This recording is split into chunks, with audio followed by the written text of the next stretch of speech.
नमस्ते। आज के इस खास विश्लेषण में हम एक बहुत ही दिलचस्प और सच कहूं तो थोड़ी अजीब सी चीज पर बात करने वाले हैं, कॉकरोच पार्टी।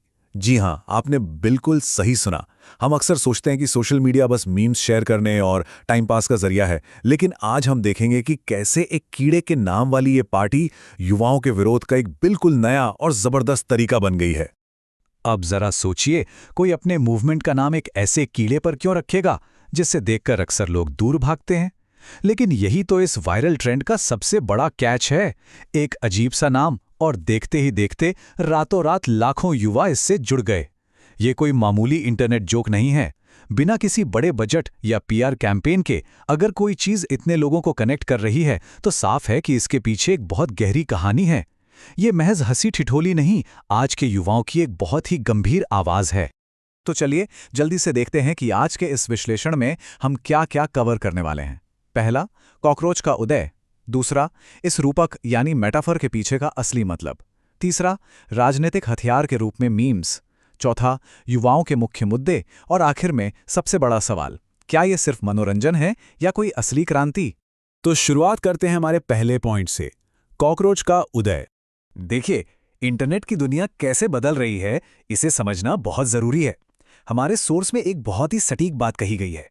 सोशल मीडिया अब सिर्फ मनोरंजन का माध्यम नहीं रहा, बल्कि ये युवाओं की आवाज बन गया है।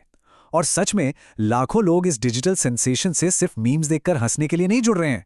उन्हें लग रहा है कि कोई तो है जो आखिरकार उनके मन की बात कह रहा है। जब मेन स्ट्रीम बहसों में युवाओं के असल संघर्षों को जगह नहीं मिलती ना, तो वो अपना खुद का मंच तैयार कर लेते हैं। ये डिजिटल स्पेस उनके लिए एक ऐसा सेफ जोन बन गया है जहां वे बिना किसी डर के अपनी निराशा और अपना गुस्सा जाहिर कर सकते हैं। अब आते हैं हमारे दूसरे हिस्से पर, इस रूपक के पीछे का अर्थ। मतलब सीरियसली, कॉकरोच ही क्यों? तो सोर्स इसका बड़ा ही शानदार जवाब देता है। कॉकरोच एक ऐसा जीव है जो हर कठिन से कठिन परिस्थिति में सरवाइव कर सकता है। कहते हैं ना कि परमाणु हमले में भी बच जाएगा। और यही चीज आज के संघर्ष करने वाले युवाओं और आम जनता का बिल्कुल सटीक प्रतीक बन गई है।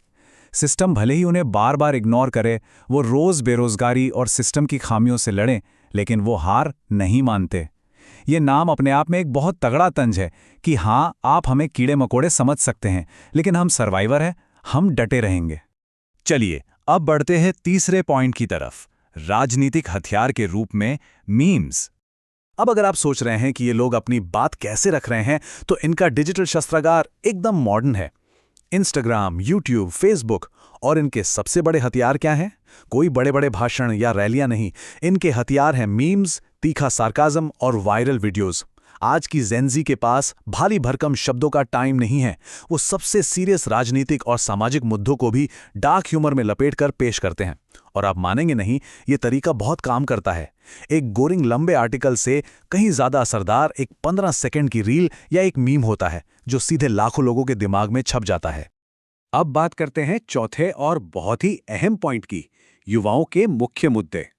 अब इस टेबल को जरा ध्यान से देखिए। हंसी मजाक अपनी जगह है, लेकिन इन मीम्स के पीछे की जो असलियत है ना, वो बहुत गंभीर है।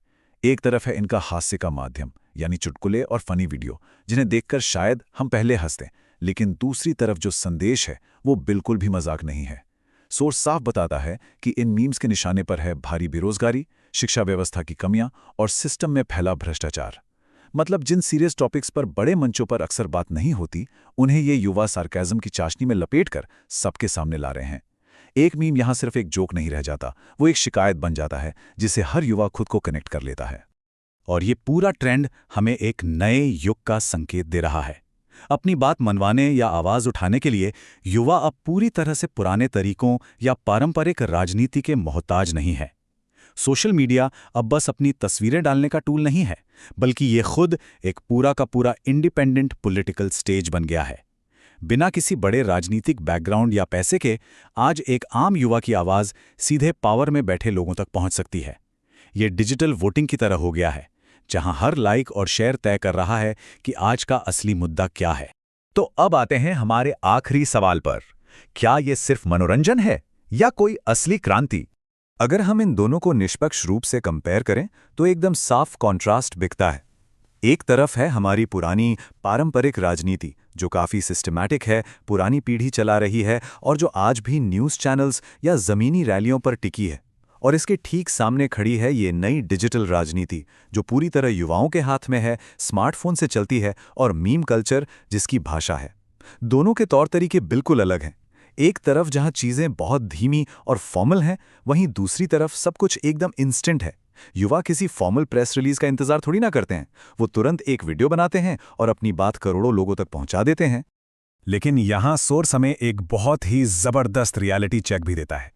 इंटरनेट पर वायरल होना और जमीन पर असली राजनीतिक बदलाव लाना, ये दोनों बहुत अलग बातें हैं। मतलब किसी सार्कास्टिक वीडियो पर 10 मिलियन व्यूज आ जाना बहुत अच्छी बात है, लेकिन क्या वो डिजिटल गुस्सा वोटिंग बूथ तक पहुंच रहा है? क्या उन मीम्स से असल में कोई पॉलिसी बदल रही है? ये एक बहुत ही कड़वी सच्चाई है। इतिहास गवाह है कि कई इंटरनेट आंदोलन बस कुछ हफ्तों की हवा बनकर रह जाते हैं, क्योंकि सोशल मीडिया का ये शोर अक्सर जमीनी हकीकत के पक्के इरादों में नहीं बदल पाता।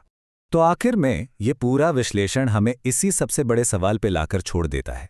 क्या इंटरनेट का ये वायरल कंटेंट वाकई भविष्य में कोई रियल पॉलिटिकल चेंज ला सकता है, या फिर ये बस हमारी फ्रस्ट्रेशन निकालने का एक नया एंटरटेनमेंट बन गया है? कॉकरोच जनता पार्टी महज एक मजाकिया नाम नहीं है, ये एक पूरी जनरेशन की बेचैनी और व्यवस्था के प्रति उनके गहरे असंतोष का आईना है। लेकिन क्या इस आईने में वो ताकत है जो पूरे सिस्टम को बदल दे? इस बारे में आप जरूर सोचिएगा, क्योंकि यही वो सवाल है जो हमारे डिजिटल फ्यूचर की दिशा तय करेगा। इस चर्चा में हमारे साथ जुड़ने के लिए बहुत बहुत धन्यवाद।